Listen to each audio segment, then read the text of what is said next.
विश्व के कोने कोने में यूट्यूब के माध्यम से हमसे गुरु मंत्र लेकर वैदिक परंपरा में आगे बढ़ने वाले मेरे प्रिय शिष्यों, सज्जन और सन्नारियों, रामायण की कथा सुना रहा हूँ मैं आपको। आज अशोक वाटिका में हनुमान जी आए, इसकी कथा सुनाएंगे। इससे पहले चैनल को सब्सक्राइबर कर लीजिए, लाइक कर दीजिए, घंटी दबा दीजिए। ज्योतिष का कोई प्रश्न है तो 9825200108 पर फ़ोन कर लीजिए। हमें सुनाई नहीं देता, हमारी बेटी आपको जवाब देगी और हम भी आपको पूरी बात बता देंगे। तो चलिए कथा करते हैं। अशोक वाटिका में हनुमान जी पहुंच गए।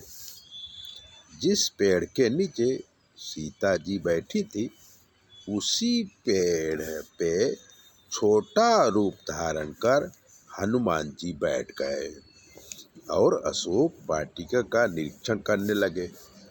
सुंदर फल फूलों से लदी वाटिका का हर पौधा और हर पेड़ सुशोभित था। सरोवर में हंस की जोड़ी घूम रही थी। मन के शोक को हरण करती वाटिका, इसीलिए इसका नाम अशोक वाटिका है।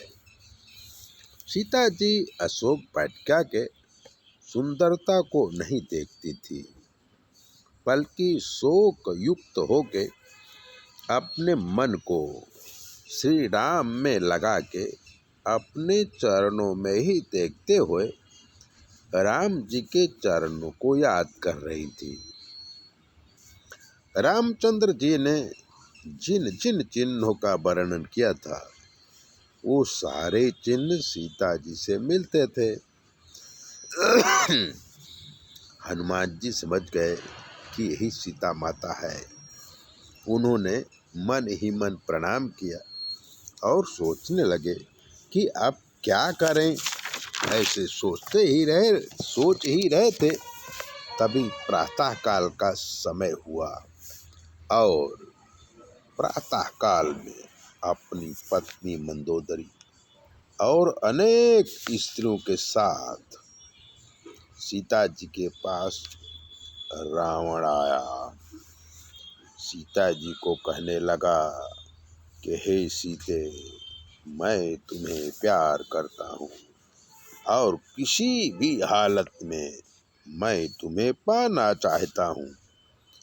तुम मेरे प्यार को स्वीकार करो।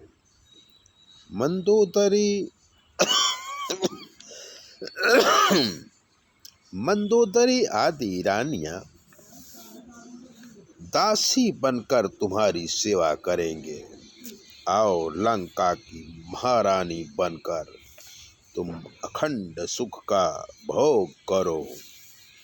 सीता जी पास पड़े एक घास के तिनके को लेकर उसकी ओट में लेकर बोली कि हे दुष्ट रावण, तुझे मेरे सतीपन पे विश्वास नहीं आता और राम के तीक्ष्ण बाणों की चिंता भी नहीं है।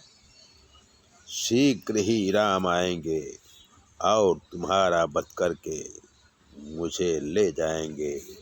श्री राम जी की जैसी सूर्य के सामने तुम्हारी क्या तुलना करूं। जैसे सूर्य से प्रकाश अलग नहीं हो सकता, ठीक उसी तरह से मैं भी राम से अलग नहीं हूँ। मैं चाहूँ तो तुम्हें अभी अपने श्राप से भस्म कर सकती हूँ, पर मैं अपने पतिव्रता व्रत का, तपश्चर्या का दुरुपयोग नहीं करना चाहती। सीता जी किसी भी तरह नहीं मान रही थी, तो रावण राक्षसियों को सौ अपने महल चला गया। इधर सभी राक्षसी मिलकर सीता जी को परेशान करने लगी।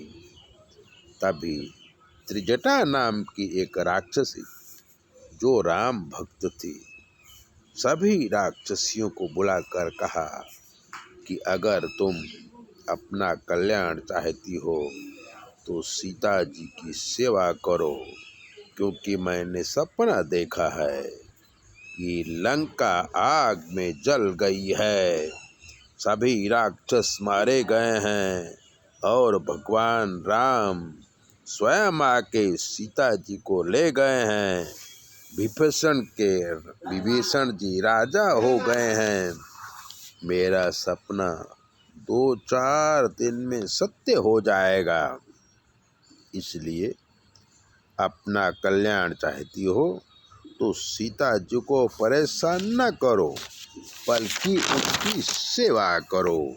इस प्रकार त्रिजटा से कहने से सभी राक्षसियाँ डर गईं और सीता जी की सेवा में लग गईं। ऐसे ही दिव्य बातें जानने के लिए, कथा सुनने के लिए चैनल को सब्सक्राइबर कर लीजिए, लाइक कर दीजिए। और अगर आपके जीवन में कोई कष्ट है तो 9825200108 पर फ़ोन कर लीजिए। जय बोले, अपना ध्यान रखिए।